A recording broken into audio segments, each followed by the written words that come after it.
मध्य प्रदेश में स्कूल कॉलेजों में भगवान श्री राम और श्री कृष्ण को लेकर पाठ्यक्रम पर पूर्व मुख्यमंत्री दिग्विजय सिंह ने प्रतिक्रिया दी है। उन्होंने कहा है कि राम और कृष्ण हमारे आदर्श हैं, उन्हें पढ़ाया जाना चाहिए, लेकिन सवाल ये भी है कि क्या गुरु नानक को नहीं पढ़ाना चाहिए, क्या जीसस को नहीं पढ़ाना चाहिए और क्या मोहम्मद साहब के बारे में नहीं पढ़ाना चाहिए। मेरा तो ऐसा मानना है कि सभी धर्म के धर्म गुरुओं के विचारों को पढ़ाया जाए।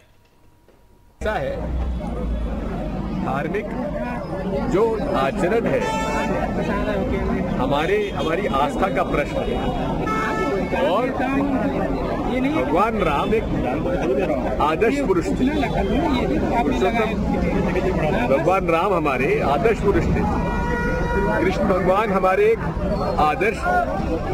मैं कहता हूं कि ये राजनेता तो मैं नहीं कहूंगा उनको, वो सही प्रकार के एक विचारक थे। मैं इसलिए अगर उनके सही बात पर उनके कैसे एक अच्छा नागरिक बने उसके बारे में कोई आता है तो हम उसका स्वागत करेंगे, लेकिन साथ में इसके साथ साथ गुरु नानक जी पर क्यों नहीं आना चाहिए, जीसस पे क्यों नहीं आना चाहिए। हाल में हुए लोकसभा चुनाव में कांकेर लोकसभा सीट से कांग्रेस प्रत्याशी बीरेश ठाकुर को 1884 वोट के मामूली अंतर से हार का सामना करना पड़ा। हार के बाद कांग्रेस प्रत्याशी ने चुनाव आयोग में 4 केंद्रों की ईवीएम मशीनों की जांच की मांग की। कांग्रेस प्रत्याशी की मांग को आयोग ने स्वीकार कर लिया है। आयोग के स्वीकार करने के बाद एनडीटीवी ने कांकेर लोकसभा क्षेत्र की जनता से बातचीत की। क्या कुछ कहना है उनका, आइए सुनते हैं। चुनाव आयोग ने जो है कांग्रेस प्रत्याशी रहे बीरेश ठाकुर की मांग को स्वीकार कर लिया है और उन्होंने लोकसभा क्षेत्र के 4 केंद्रों की जांच की मांग की थी और वो जांच की तारीख फिलहाल आई नहीं है और आयोग ने जो है उसे स्वीकार कर लिया है। हमारे साथ बात करने के लिए कांकेर लोकसभा क्षेत्र की जनता है, उनसे बात करते हैं।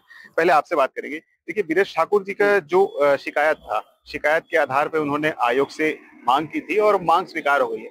आप एक जनता है, आप क्या सोचते हैं? वही सोचते हैं कि जो बीरेश ठाकुर जी ने आयोग के ऊपर जो लगाए हैं, एक डेट होना चाहिए ताकि लोग भी समझ सकें कि इस तरह से यहाँ पर जो पारदर्शिता बढ़ती जा रही है वो जल्द होनी चाहिए। अच्छा, क्या लगता है कि ये ईवीएम में कोई छेड़छाड़ हो सकती है? जनता क्या सोचती है?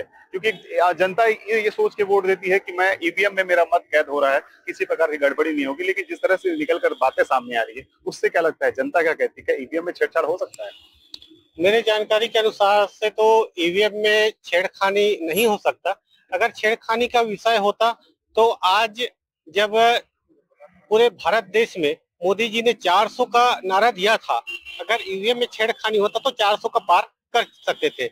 लेकिन आज कहीं ना कहीं ईवीएम पूरी तरह से साफ है, तभी आज जाकर के जो कांग्रेस की जो जनाधार है वो भी 54 सीट से 99 सीट तक पहुंचा है। सही कहना है आपका। अच्छा, आप ये बताइए, जिस तरह बीरेश ठाकुर जी ने मांग की है और उनकी मांग को जो है आयोग ने स्वीकार कर लिया है और जांच की बात कह रही है, क्या सोचती है क्षेत्र की जनता? क्षेत्र की जनता तो यही सोचती है और अभी जो चुनाव भी हुआ है ईवीएम के माध्यम से हुआ है और मुझे लगता है ये पूरा पारदर्शी तरीके से हुआ है और मुझे नहीं लगता कि ईवीएम में छेड़छाड़ हो सकती है। और जीत होता है और हार होता है, चाहे वो 1 वोट से जीते चाहे वो 1884 वोट से जीते।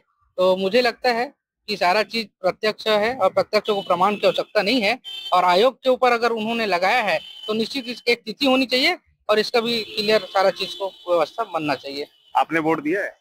हाँ, दिया। अच्छा, ये बताइए, आपने वोट दिया होगा, क्या सोचकर वोट दिया? अब जब जो ईवीएम पर सवाल खड़े हो जाते हैं, कई तरह की राजनीतिक पार्टियां सवाल करती है, जनता क्या सोचती है? आप क्या सोचते हैं? आप बताइए, क्या सोचते हैं? देखिए, अगर इस प्रकार की बात होती, जनता को पूर्ण विश्वास होता है कि वो अपने हिसाब से जिस भी पार्टी को देना होता है वो वोट देता है। लेकिन रही बात आयोग पे अपना कांग्रेस प्रत्याशी जो लगाया है वो भी ठीक है, हम उसको किसी भी प्रकार से नकार नहीं रहे। लेकिन अगर इस प्रकार से ईवीएम से छेड़खानी की बात अगर होती तो छत्तीसगढ़ की आप देख लो, छत्तीसगढ़ में कोरबा सीट कांग्रेस के हाथ गई। अगर यहाँ 10 सीट जब बीजेपी की आ गई है, अगर वैसा होता तो 11 का 11 हो जाता, जैसे एमपी में हुआ। एमपी में तो कोई नहीं लगाया, 29 का 29 सीट गया। तो मुझे लगता है ईवीएम में किसी भी प्रकार की कोई छेड़खानी नहीं किया जा सकता और ये उनको अगर करना ही है पारदर्शिता तो कर सकते हैं, इसमें हम किसी भी प्रकार की टिकट टिप्पणी नहीं करें। क्या लगता है, क्या उनका आयोग को मांग करना और आयोग का स्वीकार करना ये एक सतत प्रक्रिया है या फिर उनको गड़बड़ी की आशंका लग रही है? जनता क्या सोचती है? अब गड़बड़ी की आशंका यहाँ की जो प्रत्याशी है वो बहुत कम अंतर से हारे हैं, तो उनको ही मन में लग रहा होगा कहीं ना कहीं अगर मैं रिकाउंटिंग कराऊं तो मेरे फेवर में आए।